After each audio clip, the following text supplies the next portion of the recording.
In today's lesson 7.7, we're going to be talking about complex numbers. The first thing that we're going to start with is imaginary numbers. And basically what an imaginary number is, it is the square root of -1. Now, you'll probably remember in previous lessons we talked about if we had a square root underneath, we would just simply write non-real solution. Well, we're going to amend that a little bit. We're going to actually take the square root of -1 and use it as an answer. So, if we see the square root of -1, it is called an imaginary number. And what we're going to do to write that or simplify it is that this is equal to an italicized I. And the italicized I stands for imaginary number. So when we start to do some examples, you're basically going to be simplifying the example as you would normally, except you're going to be taking out the -1 first. So square root of -25, I take out the -1 times the square root of 25. I'm going to simplify the square root of 25 as normal, that's going to be 5. And the square root of -1, I put as an I. And I usually put the I behind the coefficient. It goes, and the I goes in front of the square root. Now over here, if you look at it, square root of -3, -1 square root of 3, -1 is that I again, but I can simplify that square root of 3, so I leave it behind the I since that can't be reduced.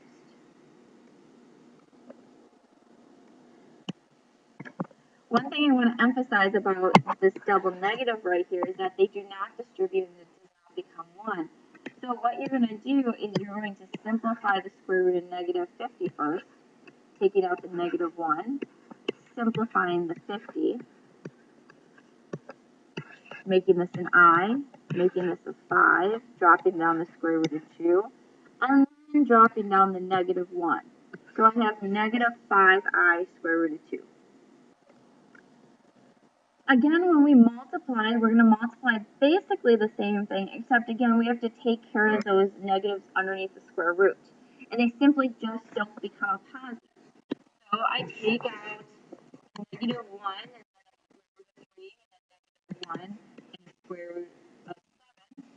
And I can multiply those to give me square root of 21. Now, square root of 21 doesn't simplify, but this becomes I, and that becomes I. So we have I square root of 21. Now, here's the thing that you need to remember. If I have square root of 5 times square root of 5, we know that it's really 5 because the radicals cancel out. Well, if I have square root of -1 times square root of -1, the radicals cancel out, and what's underneath them, that -1 stays there. So that's actually -1. So anytime I see I squared, it reduces down to -1. And it's something you'll want to note. So this really becomes -1 times square root of 21, which is negative square root of 21.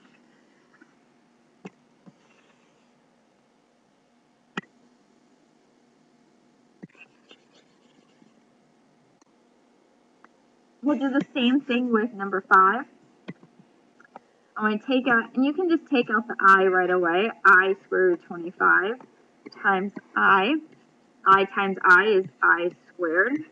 Square root of 25 is 5. And so this becomes -1 times 5.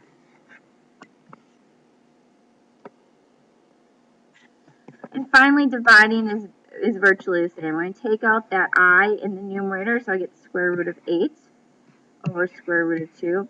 Now, remember, we can simplify that to be under one radical. So it's I square root of 4, which would be 2I. And a lot of the material, too, they'll simply just put an italicized I as square root of -1, so it's implied.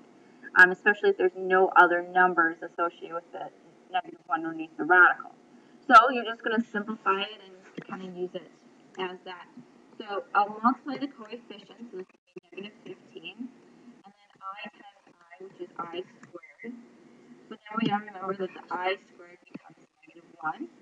So now it's negative 15 times negative 1, which is positive. When we look at number 8, you'll notice that there's an exponent of 2. Please remember, this must be FOILed. I've said this several times, but some of you guys still forget. You've got to write both of them, and you have to FOIL. You can't just distribute into each of the terms. So we're going to do the first, and then the outer, inner, and then finally the last. Then we're going to simplify. So that's 1 minus 4i, and then plus 4 times negative 1, so this becomes negative 4. And so 1 minus 4 is negative 3, minus the 4i.